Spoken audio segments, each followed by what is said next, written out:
नमस्कार।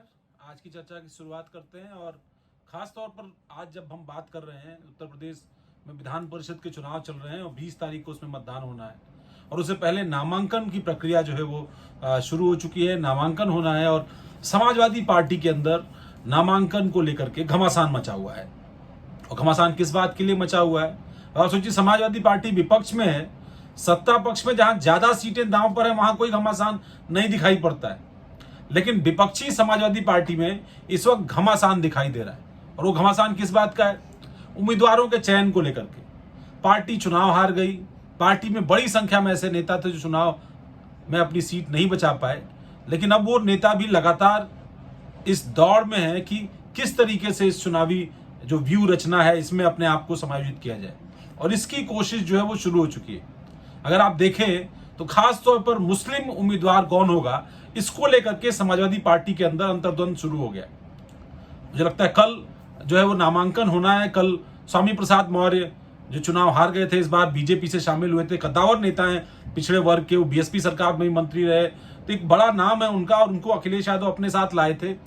हालांकि चुनाव फाजिल नगर से वो हार गए विधानसभा का बुरी तरीके से, लेकिन उनको अब विधान परिषद में भेजा जा रहा है समाजवादी पार्टी की तरफ से। उनका नाम तय हो गया, वो कल नामांकन कर रहे हैं। लेकिन उनके साथ और दूसरे कौन से नाम होंगे?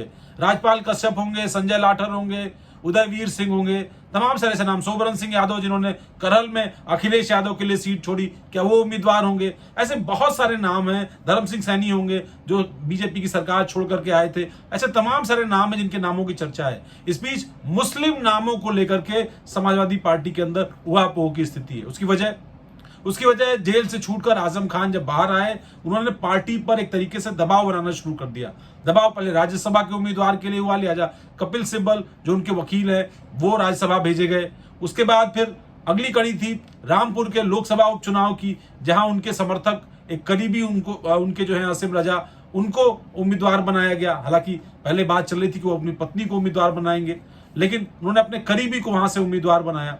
अब इसके बाद विधान परिषद की सीट में भी आजम खान का दबाव है कि सहारनपुर के रहने वाले सरफराज खान जो है उनको उम्मीदवार बनाया जाए। अब सरफराज खान को लेकर के सहारनपुर और आसपास के इलाकों में कई तरह के मंतव्य हैं, कई तरह की बातें हैं।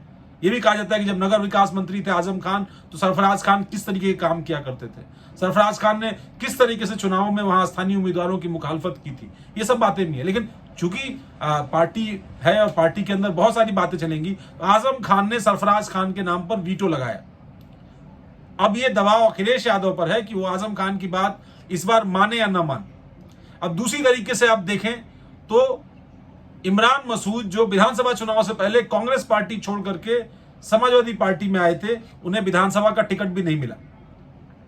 अब वो भी इस बात की आस लगाए बैठे थे कि उनको शायद जो है विधान परिषद का टिकट मिले, वो भी क्यू में है।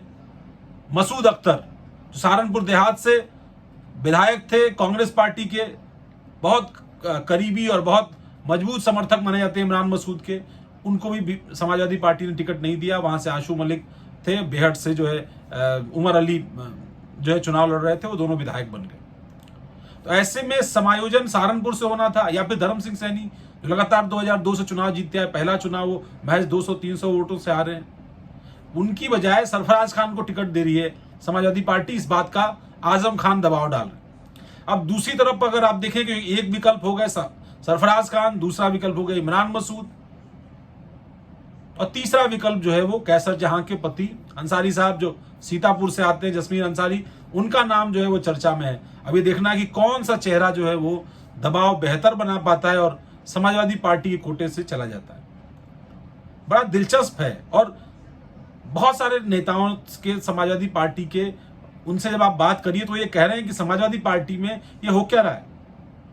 आजम खान लगातार समाजवादी पार्टी के अंदर जिन मुस्लिम चेहरों को आगे बढ़ा रहे हैं, कथित तौर पर उन्हें अगड़ा मुस्लिम कहा जाता है।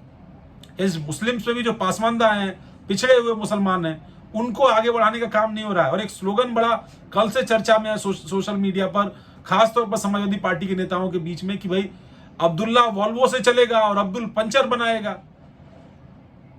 वो स्लोगन वायरल करने के पीछे वजह यही है कि आजम खान अगर उनका कोई पसंदीदा होगा उम्मीदवार, तो वो सरफराज खान होगा, कोई असीम राजा होगा, वो उम्मीदवार क्यों नहीं होंगे जो मुसलमानों की पिछड़ी जातियों से आते हैं? ये सवाल समाजवादी पार्टी के अंदर इस वक्त चल रहा है, लगातार ये द्वंद्व चल रहा है। और आजम खान को चुनौती, उनके रसूख को चुनौती समाजवादी पार्टी के अंदर के ही मुस्लिम विधायक, मुस्लिम सांसद, पूर्व सांसद, मंत्री, पूर्व मंत्री, इस तरह के जो तमाम सारे पार्टी के अंदर लोग हैं, वो लगातार अखिलेश यादव पर इस बात का दबाव बना रहे हैं कि अगर आपने आजम खान की इतनी ज्यादा सुनी तो कल को आजम खान और भी चीजों के लिए आप पर दबाव बनाएंगे, तब स्थितियां और भी विकट हो जाएंगी। अब पार्टी के सामने सवाल है कि वो रामपुर की सीट पर लड़े, आजमगढ़ की सीट पर प्रतिष्ठा की लड़ाई में आगे बढ़े, या फिर विधान परिषद की सिर्फ फुटबॉल में शामिल हो। ऐसे में फैसला अखिलेश यादव को करना है, लेकिन बहुत ही दिलचस्प मुकाबला, दिलचस्प टकरार जो है वो इस वक्त समाजवादी पार्टी के खेमे में खासतौर पर विधान परिषद की टिकट को लेकर के दिखाई पड़ रही है।